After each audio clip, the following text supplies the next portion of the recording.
ಇಲ್ಲಿ ನೆರೆದಿರೋ ಎಲ್ರಿಗೂ ನಮಸ್ಕಾರ. ಡೆಫಿನೆಟ್ಲಿ ನಂದು ಮತ್ತು ಕೃಷ್ಣ ಅವ್ರದ್ದು ಒಂದು ಹಿಟ್ ಜೋಡಿ. ಇದು ನಮ್ಮ 3ನೇ ಸಿನಿಮಾ. ಮೊದಲನೇ ಸಿನಿಮಾ ಲಕ್ಕಿ ಮ್ಯಾನ್, 2ನೇ ಸಿನಿಮಾ ಕೌಸಲ್ಯ ಸುಪ್ರಜಾರಾಮ ಮತ್ತು ಇದು 3ನೇ ಸಿನಿಮಾ. ಈ ಸಿನಿಮಾ ಬಂದದಕ್ಕೆ, ನಾನು ಈ ಸಿನಿಮಾದ ಭಾಗ ಆಗಿರೋದಕ್ಕೆ ಕಾರಣ ಬಹುಶಃ ಡಾರ್ಲಿಂಗ್ ಕೃಷ್ಣ ಅವರೇನೆ. ಈ ಕತೆ ಕೇಳಿ ಕೃಷ್ಣ ಅವರು ಚಂದ್ರು ಸರ್ ಹೇಳಿದ್ರು ಅಂತ, ಇಲ್ಲ ಇದಕ್ಕೆ ನಾಗಭೂಷಣ್ ಅವ್ರು ಮಾಡ್ಬೇಕು ಅಂತ.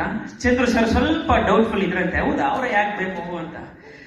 ಆಮೇಲೆ ಬಹುಶಃ ನೀವು ಸಿನಿಮಾ ನೋಡಿದ್ಮೇಲೆ ನೀವು ಒಪ್ಪಿದ್ದೀರಾ ಅಂತ ಈಗ ಅನ್ಕೊಂಡಿದೀನಿ ಸರ್. ಬಹಳ ಒಳ್ಳೆ ಕತೆ. ಅಂದ್ರೆ ಏನಾಗುತ್ತೆ, ಯಾವಾಗಲೂ ಒಂದು ಒಳ್ಳೆ ಸಿನಿಮಾದ ಒಂದು ಒಳ್ಳೆ ಪಾತ್ರ ಆಗಿರೋದು ಬಹಳ ಮುಖ್ಯ ಆಗುತ್ತೆ. ಅಂತ ಒಂದು ಒಳ್ಳೆ ಸಿನಿಮಾ ಮತ್ತು ಒಂದು ಒಳ್ಳೆ ಪಾತ್ರನ ನಾನು ಈ ಸಿನಿಮಾದಲ್ಲಿ ಮಾಡಿದ್ದೀನಿ.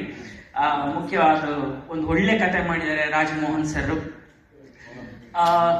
ಈ ಟೀಮ್ ವಿಡಿಯೋ ನೋಡಿದಾಗ ನಿಮ್ಗೆ ಅನ್ಸಿರ್ಬೋದು, ಇದು ಬಹುಶಃ ಏನಿದು, ಇದೊಂದು ಎಮೋಷನಲ್ ಡ್ರಾಮಾನ. ಹೌದು, ಇದೊಂದು ಎಮೋಷನಲ್ ಡ್ರಾಮಾ.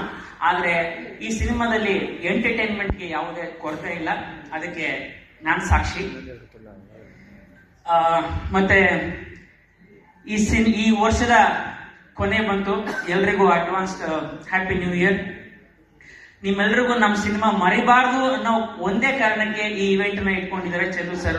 ಮತ್ತು ನೀವು ಯಾರು ಇನ್ನು ರಿಲೀಸ್ ಟೈಮ್ಗೆ ಯಾವಾಗ ಇನ್ನು ಈ ಇವೆಂಟ್ ಇಷ್ಟು ಚೆನ್ನಾಗಿ ಮಾಡಿದ್ದಾರೆ ಅಂತಂದ್ರೆ, ಇನ್ನು ರಿಲೀಸ್ ಟೈಮ್ಗೆ ಎಲ್ರಿಗೂ ಗೊತ್ತಾಗೋ ತರ ಒಂದು ದೊಡ್ಡ ಇವೆಂಟ್ ಮಾಡ್ತಾರೆ ಚಂದ್ರು ಸರ್.